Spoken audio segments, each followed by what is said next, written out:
Hello everyone, स्वागत है आप सभी का इस वीडियो में। मैं हूं जनक कुमार। तो ये आयरन मेकिंग का सेकंड लेक्चर है। ठीक है, फर्स्ट लेक्चर में मैंने ब्लास्ट फर्नेस के बारे में बहुत सारा चीज़ें ब्रीफ में आप लोगों को बताई थी। ब्लास्ट फर्नेस के रिएक्शंस हो गए, जोन हो गए, क्या रॉ मटेरियल्स लगते हैं, ठीक है, उसका कूलिंग सिस्टम कैसे काम करता है, कंस्ट्रक्शन कैसे है, सारा डिटेल मैंने उसमें दिया था। ठीक है, तो ये इस वीडियो लेक्चर में हम उसी को कंटिन्यू करेंगे, आगे ब्लास्ट फर्नेस ओवरव्यू को कंटिन्यू करेंगे। ठीक है, तो अगर आपने प्रीवियस वीडियो नहीं देखा ना, तो उसका लिंक आपको डिस्क्रिप्शन में मिल जाएगा, वहाँ से आप जो प्रीवियस वीडियो है वो भी देख पाएंगे, और जो आगे भी जो मैं वीडियो बनाऊंगा वो भी उसी लिंक के माध्यम से आप देख सकेंगे। ठीक है, तो चलिए इस वीडियो की हम शुरुआत करते हैं। तो इस वीडियो में हम जानेंगे ब्लास्ट फर्नेस स्टोव के बारे में, चार्जिंग सिस्टम वगैरह के बारे में, ठीक है, और स्लैग, ये सब के बारे में हम लोग पढ़ने वाले हैं। ठीक है, तो चलिए शुरुआत करते हैं। सबसे पहले हम जानते हैं स्टोव के बारे में। ठीक है, तो स्टोव आपका क्या काम आता है भाई? स्टोव आपका काम आता है हॉट ब्लास्ट प्रोवाइड करने में। ठीक है, हॉट ब्लास्ट मतलब जैसे मैंने बताया था ना, गर्म हवा। ठीक है, गर्म हवा हमको देना है किसको? अपने ब्लास्ट फर्नेस को। ठीक है, ये जो गर्म हवा है ना, वही ब्लास्ट फर्नेस का ब्रेथ है। मतलब ब्लास्ट हम जैसे सांस लेते हैं तो हम क्या लेते हैं? ऑक्सीजन लेते हैं। तो ब्लास्ट फर्नेस जब सांस लेता है तो क्या लेता है? वो हॉट ब्लास्ट लेता है। ठीक है, उसको जिंदा रहने के लिए आपको हॉट ब्लास्ट देना पड़ेगा। तो हॉट ब्लास्ट आपका आता है स्टोव से। अब देखो ये स्टोव काम कैसे करता है। ये स्टोव का आपका दिख रहा है डायग्राम। ठीक है, तो इसमें देखिए जो हॉट ब्लास्ट स्टोव होता है ना, वो सिलेंड्रिकल शेप का होता है, ऐसे सिलेंड्रिकल शेप का। ठीक है, और ऊपर में क्या होता है, ये ऐसा डोम शेप बना होता है, जैसे यहाँ पे ऐसे, इसको डोम डोम शेप बोलते हैं। ठीक है, इसकी हाइट लगभग होती है 20 से 36 मीटर तक हो सकती है, और जो इसका डायमीटर है ना, वो 6 से 8 मीटर होता है। ठीक है, ये सब इसकी जो लेंथ और ये सब डायमीटर वगैरह ना, ये सब डिपेंड करते हैं आपके हॉट ब्लास्ट, जो ब्लास्ट फर्नेस है उसके साइज़ पे, आपको कितना अमाउंट में आपको हॉट ब्लास्ट देना है। अगर छोटा फर्नेस है तो छोटा स्टोव होगा, अगर बहुत बड़ा फर्नेस है तो फिर आपको बड़ा स्टोव लगाना पड़ेगा। ठीक है, तो देखिए ये जो स्टोव होता है ना, उसमें 2 चैम्बर होते हैं। ये जो स्टोव है पूरा, उसमें देखो 2 चैम्बर है। यहाँ से देखो बीच से ये डिवाइडेड रहता है। ये इसको इस तरफ को क्या बोलते हैं? इसको बोलते हैं हीटिंग चैम्बर। इस तरफ को क्या बोलेंगे? Heating chamber. ठीक है, और ये जो होता है इसमें लगे होते हैं चेकर ब्रिक्स, ये होता है सेकेंड चैम्बर। ठीक है, तो हम क्या करते हैं, जो पहला चैम्बर है ना, वो जहाँ जिसको हम हीटिंग चैम्बर बोल रहे हैं, उसमें हम भेजते हैं अपना, ये वाला है, इसमें हम भेजते हैं अपना एयर और ब्लास्ट फर्नेस गैस। ठीक है, ब्लास्ट फर्नेस गैस कौन सा? जो ब्लास्ट फर्नेस से निकल रहे हैं ना ऑफटेक से। ठीक है, उसको प्रॉपर क्लीन करके, पूरा क्लीन करके हम भेजते हैं यहाँ पे। अगर क्लीन नहीं करोगे ना तो पूरा आपका स्टोव जो है पूरा जाम हो जाएगा। इतना डस्ट यहाँ पे जमा हो जाएगा ना कि आपको स्टोव काम ही नहीं कर पाएगा। ठीक है, तो ब्लास्ट फर्नेस गैस को पहले क्लीन कर लिया जाता है। जितने भी डस्ट पार्टिकल है, छोटे पार्टिकल, सबको हटा के हम क्या करते हैं, वापस से इस स्टोव में भेजते हैं। ठीक है, हवा के साथ। अब हवा तो देना पड़ेगा जलाने के लिए। ठीक है, क्योंकि जलने के लिए तो भी ऑक्सीजन चाहिए। तो ये हीटिंग चैम्बर में ना इसको जलाया जाता है। ठीक है, तो ये जब जलता है तो इसका जो हीट निकलता है ना, हीट और जो भी हीटिंग प्रोडक्ट है, जैसे CO जो आपका रहता है ब्लास्ट फर्नेस गैस में, एक्चुअली में कौन सा रहता है? CO, CO2 ये सब रहता है। ठीक है, तो जो कैलोरीफिक वैल्यू जो होती है ना गैस की, ब्लास्ट फर्नेस गैस की, वो डिपेंड करती है आपकी CO से। CO जितना ज़्यादा रहेगा ना ब्लास्ट फर्नेस गैस में, उसकी कैलोरीफिक वैल्यू उतनी ज़्यादा होगी। ठीक है, क्योंकि CO ही है जो ऑक्सीजन से रिएक्शन कर सकता है। ठीक है, और ये क्या बना सकता है? CO2 बना सकता है। तो ये एक्सोथर्मिक रिएक्शन है। ठीक है, तो ये जो CO गैस से CO2 बनता है, ये जितने भी प्रोडक्ट आपके बनेंगे ना बर्निंग के, और जो भी हीट है वो इस चैम्बर से, इस ऊपर से होते हुए, ऊपर जो डूम शेप है ना, वहाँ पे गैप रहता है, तो इस चैम्बर से ये चला जाता है यहाँ पे सेकेंड चैम्बर। अब ये देखो, ये जो सेकेंड चैम्बर है ना, यहाँ पे लगे होते हैं चेकर ब्रिक्स। ठीक है, चेकर ब्रिक्स का मैं तो आपको फोटो दिखा देता हूँ। ये देखिए, ये होते हैं चेकर ब्रिक्स। ये बने होते हैं भाई आपके रिफ्रैक्ट्री के। ठीक है, अब इसमें आप देख रहे होगे कि बहुत सारे छेद हैं इसमें, ऐसे है ना। चेकर ब्रिक्स बोल रहा हूँ, मतलब ऐसा नहीं कि जो घर बनाने के लिए जो ब्रिक्स होता है उस शेप का रहता है, वैसा नहीं होता है। इस टाइप का ब्रिक्स होता है। इसको ऐसा इसलिए बनाया जाता है क्योंकि इसमें देखो कॉन्टेक्ट एरिया बहुत ज़्यादा है। ठीक है, तो कॉन्टेक्ट जितना ज़्यादा होगा, ये उतना ज़्यादा हीट होगा, उतना ज़्यादा हीट ये एब्जॉर्ब कर पाएगा। ठीक है, तो इस तरीके से पूरा चेकर ब्रिक्स लगे होते हैं ये सेकंड चैम्बर में। ठीक है, ये क्या करता है, जितना भी हीट है ना उसको एब्जॉर्ब कर लेता है, और ये जो चेकर ब्रिक्स है वो गर्म हो जाते हैं। ठीक है, रेड हॉट हो जाते हैं, पूरा एकदम लाल दिखते हैं। ठीक है, तो इसका टेम्परेचर लगभग 1300 डिग्री सेल्सियस के आसपास गर्म हो जाता है चेकर ब्रिक्स का। ठीक है, तो इसको गर्म होने में लगभग आपको 2 से 4 घंटे लगते हैं। ठीक है, 2 से 4 घंटे आपको लगते हैं गर्म होने के लिए। जब आप ये पूरा गर्म हो गया, आपका 1300 डिग्री सेल्सियस मिल गया, तब आपको क्या करना है, आपको ये देना बंद कर देना है, मतलब बर्निंग करना बंद कर देना है ना। ब्लास्ट फर्नेस गैस आप बंद कर दोगे, क्योंकि आपको जितना हीटिंग कर लिया आपने कर लिया। अब आपको क्या करना है भाई, ठंडी हवा भेजना है, क्योंकि अब ये देखो ये चेकर ब्रिक्स गर्म है। ठीक है, ये चेकर ब्रिक्स अब गर्म है। ठीक है, अब हम क्या बोलेंगे यहाँ से कोल्ड एयर। ठीक है। कोल्ड एयर कुछ नहीं है, एटमॉस्फेरिक एयर है, बड़े बड़े सक्शन फैन लगे होते हैं, ठीक है, वो बाहर की हवा को सक करते हैं और इधर कहाँ भेज देते हैं, यहाँ पे चेकर ब्रिक्स में। तो ये चेकर ब्रिक्स में जब जाएगा ठंडी हवा तो क्या होगा, ये भी गर्म हो जाएगा, क्योंकि भाई चेकर ब्रिक्स गर्म है, तो जब हवा उसके बीच से गुजरेगी तो उसका हीट कौन ले लेगा, ठंडी हवा ले लेगा और वो खुद गर्म हो जाएगा, ठीक है। इसको बोलते हैं रीजनरेटिव प्रिंसिपल, ठीक है। तो जो स्टोव होता है किस पे काम करता है, रीजनरेटिव प्रिंसिपल पे काम करता है। कभी कॉम्पिटिटिव एग्जाम वगैरह में पूछ सकते हैं सब। तो ये जब यहाँ से गुजरता है ये पूरा क्या हो जाता है, गर्म हो जाता है, ठीक है। ये वाले डायग्राम में देखो, यहाँ से कोल्ड ब्लास्ट मतलब ठंडी हो जा रही है, ये पूरा गर्म हो जा रही है, फिर यहाँ से निकल के ये हॉट ब्लास्ट के जाने की जगह है। अब ये हॉट ब्लास्ट को कहाँ भेज देंगे, सीधा ब्लास्ट फर्नेस के बशल पाइप में, सबसे जो मोटा वाला पाइप है ना, बाहर जो लगा रहता है मोटा पाइप, वहाँ भेज देंगे। ऐसे बशल पाइप लगा होता है बड़ा सा। अब इसी बशल पाइप से ना ट्यूअर जुड़े होते हैं और ये ट्यूअर से आप ये कहाँ जा रहता है, ब्लास्ट फर्नेस में। तो ये बशल पाइप से जाता है और फिर ये ट्यूअर में जाता है, ठीक है। तो इस तरीके से ये पूरा स्टोव जो है वो काम करता है, ठीक है। अब देखो स्टोव को ना गर्म होने के लिए 2 से 4 घंटे का समय लगता है, ठीक है। और इसको ठंडा होने में कितना समय लगता है, 1 से 2 घंटे में ये ठंडा हो जाता है। तो ये क्या हो गया भाई, 4 घंटे आपको गर्म करने में लग रहा है और वो 2 घंटे में ही ठंडा हो गया, तो ये गैप बन गया ना। इसका मतलब ये है कि आप 2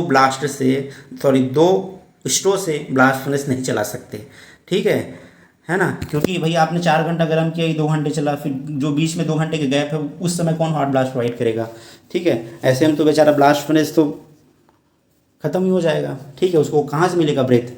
तो उसके लिए आपको क्या होना चाहिए, कम से कम 3 स्टोव होना चाहिए। 3 स्टोव के बिना आपका ब्लास्ट फर्नेस चल ही नहीं सकता, ये मिनिमम रिक्वायरमेंट है। जब 3 स्टोव होता है ना, तो इसमें से एक जो स्टोव होता है वो हॉट ब्लास्ट प्रोवाइड करता है, ठीक है। और जो 2 स्टोव है वो गर्म होते रहते हैं, है ना। अब देखो जब ये स्टोव गर्म होते रहता है ना, उस टाइम को बोलते हैं स्टोव ऑन गैस। जब ये स्टोव गर्म हो रहा है तब आप उसको क्या बोलोगे, स्टोव ऑन गैस, ठीक है। और जब ये हॉट ब्लास्ट प्रोवाइड कर रहा है, मतलब ठंडी हवा जब हम भेज रहे हैं, तो उसको बोलेंगे स्टोव ऑन ब्लास्ट, ठीक है। ये भी याद रखो क्योंकि ये भी एग्जाम वगैरह में पूछ सकते हैं। तो आपको मिनिमम भाई कितना स्टोव चाहिए, 3 स्टोव चाहिए, ठीक है। लेकिन भाई 3 से भले क्या होते हैं, 4। तो जनरली कितने रखते हैं, 4। अब 4 क्यों रखते हो भाई, क्योंकि मान लो भाई कभी कोई स्टोव में ब्रेकआउट आ गया, ठीक है, या आपको मेंटेनेंस की ज़रूरत पड़ गई, या आपको रिफ्रैक्टरी चेंज करना है, बहुत सारी प्रॉब्लम आ सकती है। तो अगर 3 स्टोव आप रखे हो, एक में प्रॉब्लम आ गया तो फिर आपका तो 2 ही बचेगा ना, वैसे में तो प्रॉब्लम आ जाएगी, ठीक है। जैसे फुटबॉल में रखते हैं ना, एक्स्ट्रा खिलाड़ी रखते हैं, जब कोई थक जाता है या कोई चोटिल हो जाता है तो दूसरा खिलाड़ी आता है। तो वैसे ही आपका 4 आपको स्टोव रखना पड़ेगा, ठीक है। 4 स्टोव जब रखोगे ना तो 2 जो है ऑन गैस रहेगा और 2 है ना वो ऑन ब्लास्ट रहेगा। और कभी कभी अगर रिपेयरिंग वगैरह की ज़रूरत हुई तो 3 स्टोव आपका काम संभाल लेगा, है ना। तो इस तरीके से स्टोव जो है पूरा टीम वर्क करता है, अपना पूरा काम बड़ी ही ईमानदारी से करता है, ठीक है। तभी आपको मिलता है लोहा। चलिए अब आगे देखते हैं। अब देखते हैं फर्नेस मॉनिटरिंग और कंट्रोल के बारे में। तो फर्नेस मॉनिटरिंग और कंट्रोल मतलब क्या हुआ, ये पूरा ब्लास्ट फर्नेस का हेल्थ चेकअप हो गया, ठीक है। इसका पूरा हेल्थ चेकअप आपको करना है। जैसे हम बीमार होते हैं तो बीमार हो या ना हो, बोलते हैं ना हेल्थ चेकअप करवाते रहना चाहिए। तो हेल्थ चेकअप हम क्या करते हैं, हम लोग ब्लड टेस्ट करा लिए, यूरिन टेस्ट करा लिए, हार्ट रेट वगैरह, शुगर वगैरह, ये सब कुछ जितने भी है हम चेक करा लेते हैं, हमें हमारा स्वास्थ्य पता चल जाता है। भाई वैसे ही ब्लास्ट फर्नेस का भी हेल्थ चेकअप आपको करना है, क्योंकि अगर वो हेल्दी रहेगा तब आपको प्रॉपर प्रोडक्शन करके देगा, अगर हेल्दी नहीं रहेगा तो कैसे प्रोड्यूस करेगा, है ना। तो हेल्थ चेकअप में देखो क्या क्या होता है इसके जो मॉनिटरिंग और कंट्रोल में। पहला देखो ऊपर में क्या लिखा है, स्टॉक लाइन डिटेक्टर, ठीक है। ये बर्डन लेवल को डिसाइड करता है। आपका जो ब्लास्ट फर्नेस का सबसे टॉप लेवल है ना, उससे लगभग 1 या 2 मीटर नीचे तक ही बर्डन आपका रहता है, ठीक है ना। ये जो टॉप लेवल से 1 मीटर नीचे तक आपका बर्डन को मेंटेन करके रखना है, ऊपर का 1 मीटर आपको खाली छोड़ना है ना। तो ये क्या करता है, स्टॉक लाइन डिटेक्टर वो डिटेक्ट करते रहता है कि कितने मीटर तक का वो आपका खाली छूटा है। अब जैसे जैसे ये फर्नेस काम करेगा, ये आपका बर्डन जो है रॉ मटेरियल धीरे धीरे नीचे जाएगा, ठीक है। नीचे जाएगा तो आपको फिर से चार्जिंग करना होगा। तो कैसे पता चलेगा भाई कि नीचे जा रहा है, तो स्टॉक लाइन डिटेक्टर बताएगा कि 1 मीटर लेवल से कम हो गया है आपका, है ना, बर्डन। तो आप चार्ज करो। तब क्या किया जाता है, तब चार्ज किया जाता है। उसके बाद इंफ्रारेड कैमरा होता है, ये आपका टेम्परेचर मॉनिटर करते रहते हैं। ऊपर से जो गैस ऑफ्टेक गैस जो निकल रही है ना, ठीक है, उसका टेम्परेचर को आपको चेक करते रहना कि उसका टेम्परेचर क्या है ना। जैसे हमारा कभी तबीयत ख़राब हो जाता है, डॉक्टर के पास जाते हैं तो क्या होता है, वो थर्मामीटर लगाते हैं, टेम्परेचर चेक करता है कि आपका टेम्परेचर क्या है। टेम्परेचर बढ़ा है तो जान जाता है कि आपको भी बुखार है। वैसे ही इसमें भी जान जाते हैं ब्लास्ट फर्नेस में इसको बुखार है कि नहीं है। तो अगर टॉप का जो टेम्परेचर है वो 250 डिग्री सेल्सियस से ज़्यादा आ रहा है, टॉप ऑफ्टेक गैस का टेम्परेचर 250 डिग्री से ज़्यादा आ रहा है, मतलब भाई फर्नेस में प्रॉब्लम है। ठीक है, क्या प्रॉब्लम है कि अगर टेम्परेचर ज़्यादा आ रहा है मतलब प्रॉपर हीट का इस्तेमाल नहीं हो पा रहा है फर्नेस के अंदर। ठीक है, जितना इस्तेमाल होना चाहिए ना ब्लास्ट फर्नेस में उतना हीट का इस्तेमाल नहीं हो रहा है। ठीक है, क्योंकि टेम्परेचर ज़्यादा है ऑफ्टेक गैस का। इसके अलावा और भी प्रॉब्लम हो सकती है। रिड्यूसिबिलिटी ये बताता है कि रिड्यूसिबिलिटी भी कम होगी। ठीक है, तो प्रॉपर टेम्परेचर आपको मेंटेन करना है जो हाई जो ऊपर है जो ऑफ्टेक गैस है उसका। इसके अलावा देखो क्या होते हैं, अब वो बर्डन प्रोब, ये ऐसे प्रोब लगे होते हैं जो अलग अलग लेवल पे टेम्परेचर और प्रेशर को क्या करते हैं, चेक करते रहता है। यहाँ पे देखो ये जो टॉप प्रेशर, एक और इम्पोर्टेंट पैरामीटर होता है टॉप प्रेशर। ब्लास्ट फर्नेस के टॉप में कितना प्रेशर आपने उसको दे के रखा है। ठीक है, जैसे कि आप वो करते हो ना, कुकर में दाल या चावल बनाते हो। ठीक है, तो प्रेशर कुकर में देखो क्या होता है, आपको पता होगा प्रेशर कुकर में सीटी लगा होता है। वो सीटी का काम क्या है, वो सीटी जो है वो प्रेशर मेंटेन करने का काम करता है। ठीक है, मतलब कुकर के अंदर एक एक प्रेशर मेंटेन करता है। ठीक है, जब प्रेशर ज़्यादा हो जाता है तो सीटी उड़ जाता है तो उससे प्रेशर रिलीज हो जाता है। वैसे क्या होता है, ब्लास्ट फर्नेस के ऊपर ना एक टॉप प्रेशर आपको बना के रखना है। ठीक है, वो टॉप प्रेशर बहुत ज़रूरी होता है, क्योंकि अगर आप प्रेशर बना कर नहीं रखोगे ना तो पूरा जितने भी गैसेस हैं ना, CO गैस वगैरह जो भी ब्लास्ट फर्नेस गैस है वो तुरंत बाहर निकल जाएंगे। ठीक है, तो टॉप प्रेशर बना के रखना, इससे क्या होता है ना, जो रिड्यूसिंग गैस है उसका रिटेंशन टाइम, मतलब फर्नेस के अंदर जो टाइम बिता रहा है जो गैस, उसमें वृद्धि होती है। ठीक है, अब रिटेंशन टाइम जितना ज़्यादा होगा ना आपका गैसेस का, उतनी ही ज़्यादा थर्मल उसकी जो हीट इफिशिएंसी अच्छी होगी। ठीक है, उसके अलावा रिड्यूसिबिलिटी अच्छी होगी, क्योंकि आपका रिड्यूसिंग गैस जितना टाइम तक रहेगा उतना ज़्यादा रिडक्शन करेगा। ठीक है, इसके अलावा और क्या फ़ायदा होता है कि जो सिलिकॉन और फॉस्फोरस जो होता है ना, वो आपका जो पिग आयरन उसमें कम जाता है। ठीक है, तो पिग आयरन में सिलिकॉन और सल्फर की अगर परसेंटेज को कम करना है ना, पिग आयरन में, तो आपको हाई टॉप प्रेशर देना पड़ेगा। तो ये सब है, तो ऊपर के प्रेशर को भी चेक किया जाता है लगातार। उसके बाद अलग अलग लेवल पे आपका टेम्परेचर देखा जाता है, गैस का एनालिसिस किया जाता है। ठीक है, अलग अलग लेवल पे। उसके अलावा हर एक जगह पे क्या होते हैं, थर्मोकपल लगे होते हैं। ठीक है, कुछ अंदर के टेम्परेचर को बताते हैं, कुछ बाहर के भी टेम्परेचर को बताते हैं कि फर्नेस के बाहर जो कूलिंग जो हो रहा है ना वहाँ पे कितना टेम्परेचर है, रिफ्रैक्टरी का टेम्परेचर क्या है। तो हर लेवल पे टेम्परेचर आपको चेक करते रहना है। ठीक है, यहाँ पे देखो ये ब्लास्ट फ्लो रेट डिटेक्टर है कि आप कितने प्रेशर से आप हॉट ब्लास्ट को भेज रहे हो। ठीक है, ये भी बहुत इंपॉर्टेंट है, आपको बहुत ज़्यादा प्रेशर से भी नहीं भेजना है। बहुत ज़्यादा प्रेशर हॉट ब्लास्ट का दोगे तो भाई बर्डन आपका नीचे नहीं आ पाएगा। बहुत स्लो दोगे तो प्रॉपर आपको ऑक्सीजन नहीं जा पाएगा अंदर, तो हीटिंग अच्छे से नहीं होगी, है ना। तो ये प्रॉपर ये जितने भी पैरामीटर यहाँ से मिलते हैं ना, जो कंट्रोल रूम होता है, वो कंट्रोल रूम में ये पूरा जो पैरामीटर है वो डिस्प्ले होते रहता है। ये पैरामीटर को लगातार देखा जाता है, इस हिसाब से ब्लास्ट फर्नेस को चलाया जाता है। ठीक है, यहाँ पे देखो ये बता रहा है परमेबिलिटी को। देखो ये रॉ मटेरियल के साइज अगर बड़े होंगे तो प्रॉपर परमेबिलिटी होंगे। यहाँ देखो 3 गैस जा रहे हैं और 3 गैस निकल रहे हैं, मतलब इसकी परमेबिलिटी अच्छी है। लेकिन अगर मीडियम साइज़ का हुआ, छोटा हुआ, तो देखो इधर से 3 गैस जा रहा है, इधर से 2 निकल रहे हैं, इसकी परमेबिलिटी कम है। और एकदम छोटे साइज़ का आपने अगर चार्ज कर दिया तो परमेबिलिटी एकदम अचानक से क्या हो जाएगी, रिड्यूस हो जाएगी। ठीक है, परमेबिलिटी कम हुई ना तो बहुत सारी प्रॉब्लम आ जाती है। जैसे हमारा पेट खराब हुआ तो क्या होता है, प्रॉब्लम आ जाती है ना, वैसे ही ब्लास्ट फर्नेस का पेट खराब हो जाता है अगर उसको आपने उसको फाइन्स खिला दिया तो। ठीक है, परमेबिलिटी रिड्यूस हो जाती है, बहुत सारे इरेगुलरिटीज़ जनरेट हो जाते हैं ब्लास्ट फर्नेस में। ठीक है, अब देखते हैं आगे। ये सब तो मैंने आपको बहुत अच्छे से बता दिया था जोन्स के बारे में। ठीक है, अलग अलग जोन्स के बारे में फर्स्ट वीडियो में। इसमें हम लेयर वाइज चार्ज करेंगे, हमेशा जो भी रॉ मटेरियल है उसको लेयर वाइज ही चार्ज करना है। कोक और नॉन कोक का लेयर बनाना है। कोक चार्ज करोगे, फिर नॉन कोक में सारे रॉ मटेरियल आ जाते हैं, आयरन ओर वगैरह, लाइम स्टोन वगैरह, है ना, सिंटर वगैरह, उसको नॉन कोक बोलते हैं। तो ऐसे क्या करना है, चार्ज करना है। कोक को कभी मिक्स करना है किसी और के साथ। ठीक है, जैसे हम लोग को कई चीज़ बोला जाता है ना कि इसके साथ ये मत खाओ नहीं तो बीमार पड़ जाओगे, जैसे घी और शहद मत खाओ, है ना, बीमार पड़ जाओगे, बहुत सारी चीज़ें होती है। वैसे ही यहाँ पे भी आपको ब्लास्ट फर्नेस को जो खिला रहे हो ना, तो कोक और नॉन कोक को मिक्स करके नहीं खिलाना है, एक एक करके खिलाना है लेयर वाइज।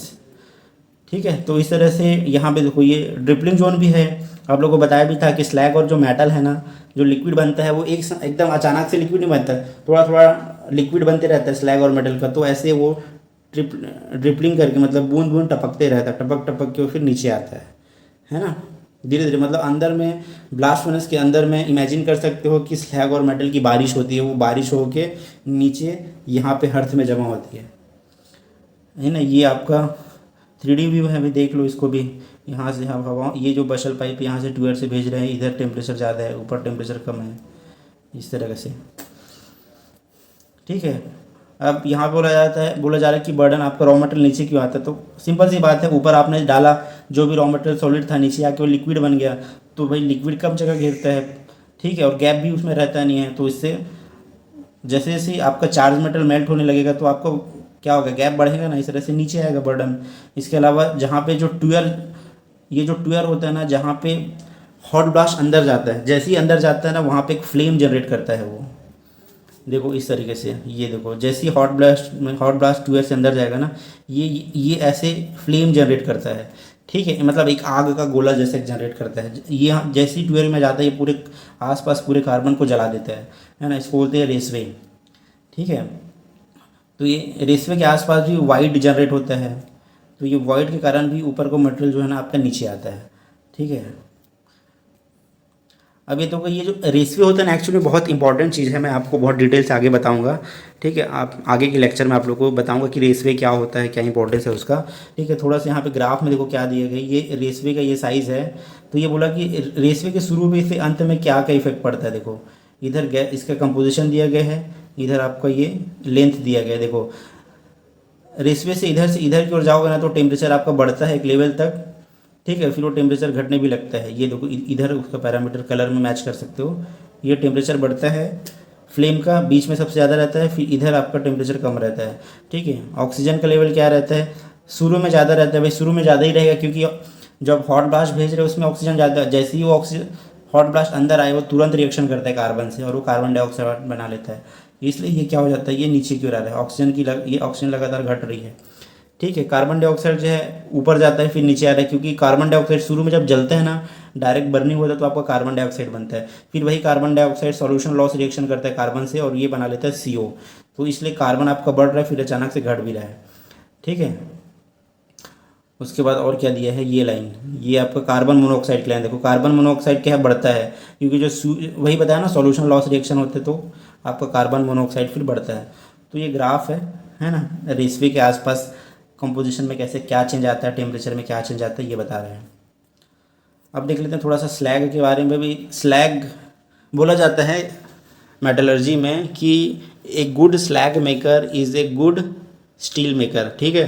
तो आपको स्लैग बनाने पे ध्यान देना है अच्छे से, स्लैग अगर आपका अच्छा बन गया तो आपको प्रोडक्ट भी अच्छा बन जाएगा, ठीक है। ऐसा क्यों बोलते हैं, क्योंकि भाई स्लैग ही वो चीज़ है जो सारी इम्प्योरिटी को अपने अंदर समाहित करके रखता है, ठीक है। तो स्लैग अच्छा बनेगा तो पूरी इम्प्योरिटी को अपने अंदर लेगा वो, ठीक है, और इम्प्योरिटी को लेके बाहर निकल जाएगा। अच्छा नहीं बनेगा तो इम्प्योरिटी को अपने अंदर ले नहीं पाएगा, पूरी इम्प्योरिटी आपकी चली जाएगी भाई पिग आयरन में, ठीक है। तो स्लैग का टेम्परेचर जनरली होता है 1500 डिग्री सेल्सियस, ठीक है, आपको मेंटेन करना है, क्योंकि स्लैग का टेम्परेचर आप बहुत कम कर दोगे ना, तो इसकी फ्लूइडिटी जो है वो कम हो जाती है, विस्कोसिटी बढ़ जाती है, ठीक है। तो स्लैग की फ्लूइडिटी जो है वो अच्छी होनी चाहिए, तभी वो बहुत अच्छे से इम्प्योरिटी को रिटेन कर पाएगा। अगर विस्कोसिटी बढ़ जाएगी ना, तो स्लैग जो है इम्प्योरिटी को रिटेन नहीं कर पाएगा, और उसको निकालने में भी बहुत प्रॉब्लम होगी, ठीक है। सल्फ़र रिमूवल वगैरह के लिए भी बहुत ज़रूरी होता है ये। सल्फ़र याद रखिए कि सल्फ़र का रिमूवल है ना ब्लास्ट फर्नेस में होता है, ठीक है, फॉस्फोरस का रिमूवल नहीं होता है, इसको याद रखिए, क्योंकि सल्फर के लिए चाहिए रिड्यूसिंग कंडीशन, फॉस्फोरस के लिए चाहिए ऑक्सीडाइजिंग कंडीशन, तो आपका ब्लास्ट फर्नेस में होता है रिड्यूसिंग कंडीशन, ठीक है। तो सल्फर यहीं पे रिमूव होता है, तो जितना आपको सल्फर रिमूव करना ना यहीं पे कर लेना है, ठीक है। एल्कली वगैरह उसका भी रिमूवल होता है।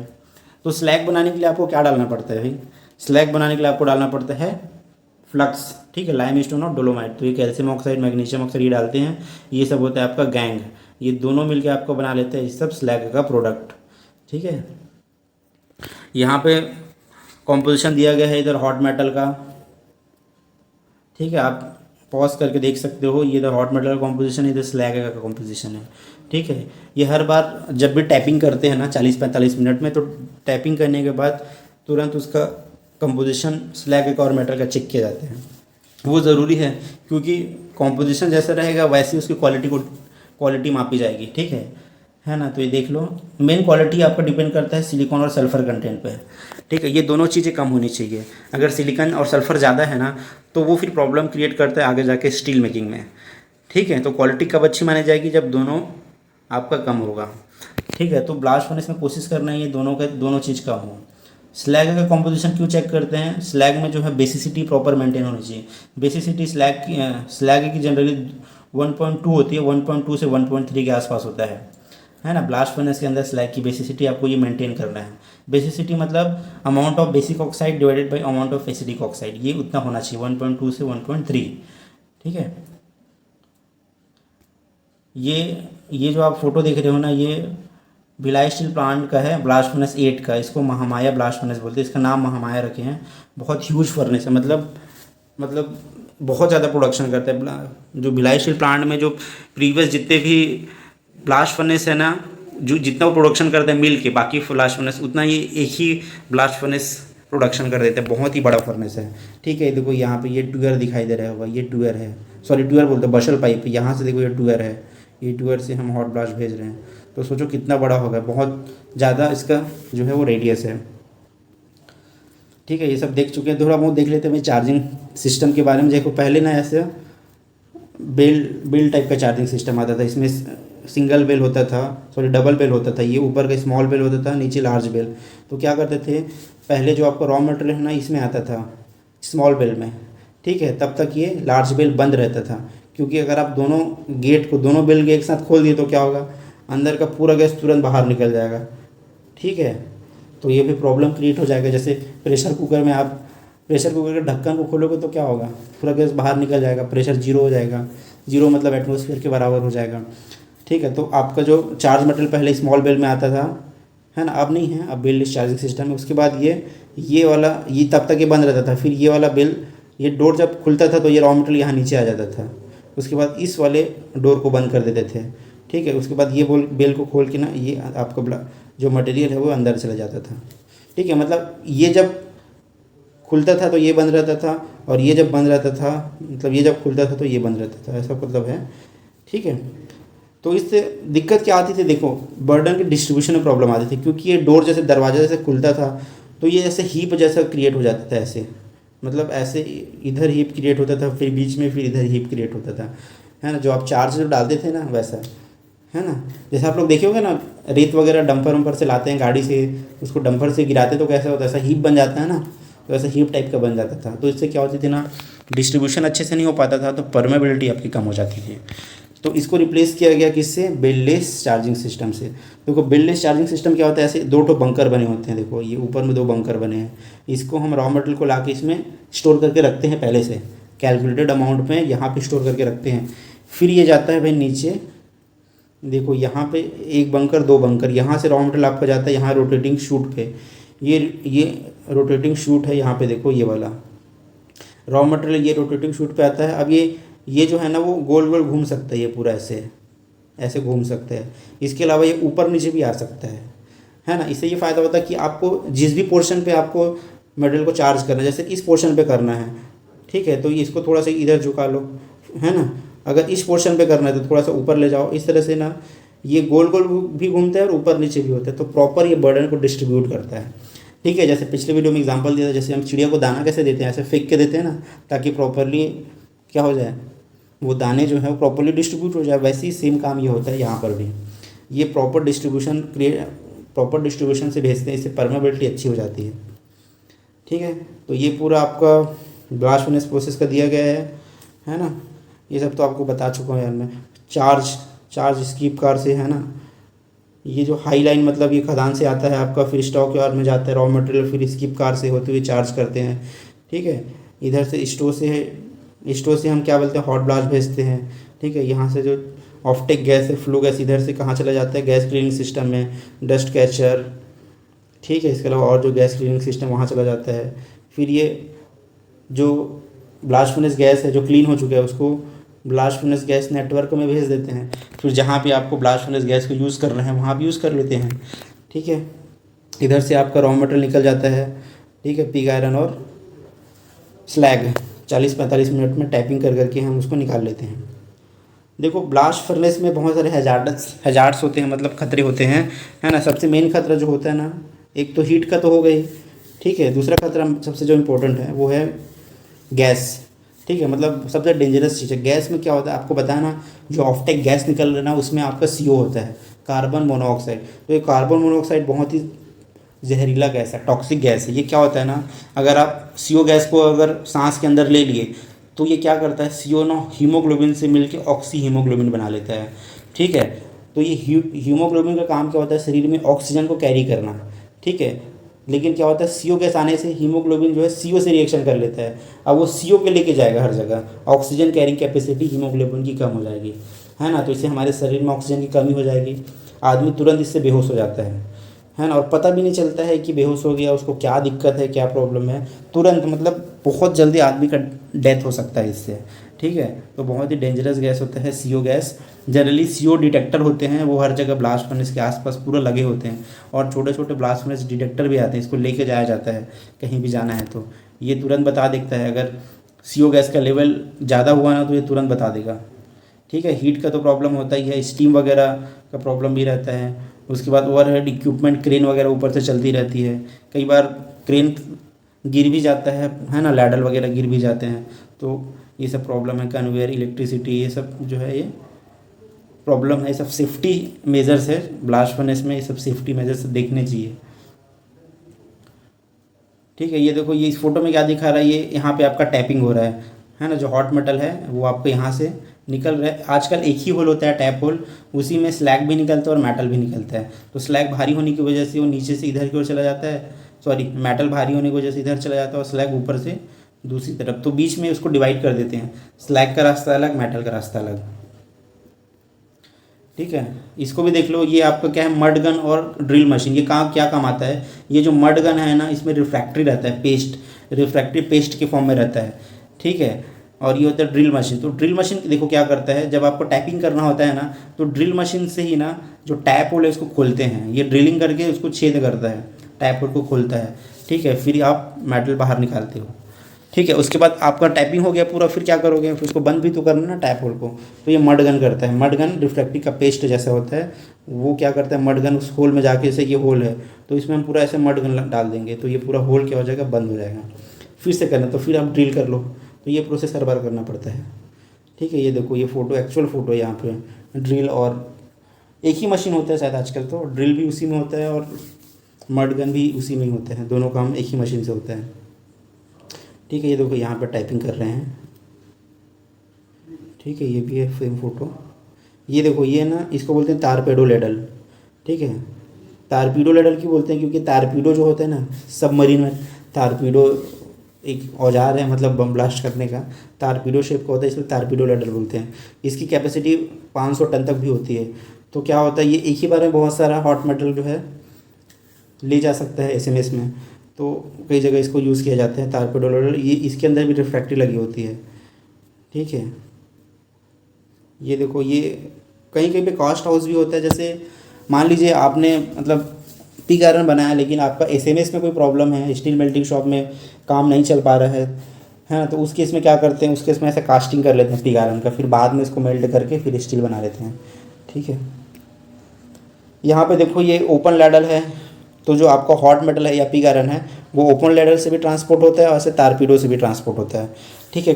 कई जगह अगर छोटे प्लांट है ना तो वहाँ पे तारपीडो वगैरह नहीं होता है, छोटे प्लांट में ऐसी लैडल होता है, लैडल में चार्ज कर लेते हैं, ठीक है। अगर बहुत बड़े प्लांट है, बहुत बड़ा ब्लास्ट फर्नेस है तो इस तरीके से तारपीडो लैडल में हम चार्ज कर लेते हैं, फिर इसको, ये पूरा लोको होता है ट्रेन का, वहाँ से फिर SMS शॉप में हम भेज देते हैं, ठीक है। तो ये था भाई सेकेंड लेक्चर ब्लास्ट फर्नेस के लिए, ठीक है। आप लोग को कैसा लगा ज़रूर आप लोग कमेंट करके बताना, ठीक है। थर्ड लेक्चर आपका आने वाले हैं रॉ मटेरियल्स के बारे में, okay. So thank you so much and God bless you all.